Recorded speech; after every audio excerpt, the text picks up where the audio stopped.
मला हसू यायला लागलं. 4 मुलं होऊ द्या, 5 मुलं होऊ द्या. अहो प्रत्येक खेडोपाडी 40-40, 45-45 वर्षाचे मुलं झाले. ते आले मुली नाही भेटू राहिला, त्याला आपत्ती कुठून होणार आहेत? आमच्यासारखे लोक ऑपरेशन उलटून आणू शकत नाहीत बायकोचं. गंभीर समस्या आहे का नाही? समस्या नाही, समाधान सांगतो.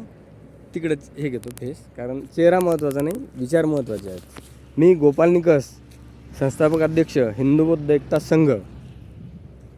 आता काही लोकांचं आपण स्टेटमेंट वगैरे ऐकतो, तर मला हसू याच्यासाठी येते की बा आपल्यासारखे शिकेल घरी येतं हे लोक नोकऱ्या करतात म्हणा का काय, ठीक आहे, आपल्याला त्याच्याबद्दल नाही बोलायचं. पण हे स्टेटमेंट असं देऊ कसं शकतात? अहो समाजाचं जरा बारीक निरीक्षण करा.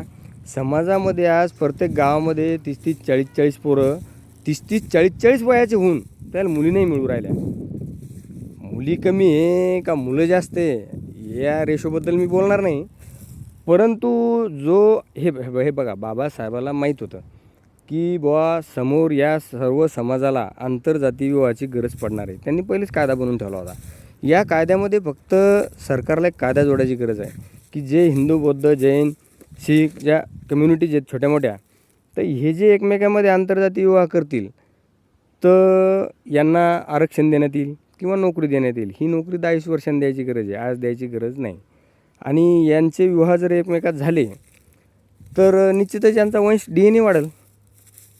पहिल्या टायमाला एक म्हण होती, अहंकार हा कुळाचा नाश करते.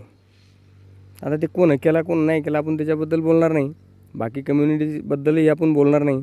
तर सरकारला माझी एकच विनंती आहे, माझ्या हिंदू बौद्ध एकता संघ परिवाराच्या वतीनं, म्हणजे ज्यामध्ये सर्व झाले, तर सरकारनं आंतरजातीय विवाह जो डॉक्टर बाबासाहेब आंबेडकर यांनी कायदा बनवलेला होता, तिच्यात परत प्लसमध्ये एक जो अँग्लो इंडियनचा कायदा बनला होता पहिले, आता मला वाटते चालू आहे का बंद मी निश्चित सांगू शकत नाही, पण पूर्वी होता आमच्या वेळेस, तर विदेशी पिता आणि देशी माता यांच्यापासून जे अपत्य पैदा होईल त्यांना आरक्षण होतं.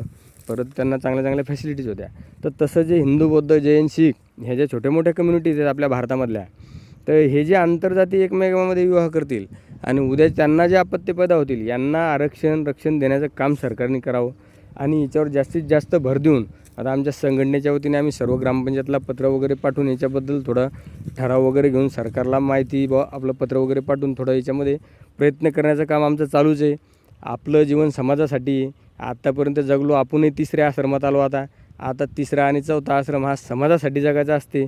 आत्तापर्यंत देवानं आपल्याला भरपूर दिला असंच म्हणायला हरकत नाही, कारण ते जाऊ द्या, बाकीचे जास्त विषय काही बोलण्यात मजा नाही.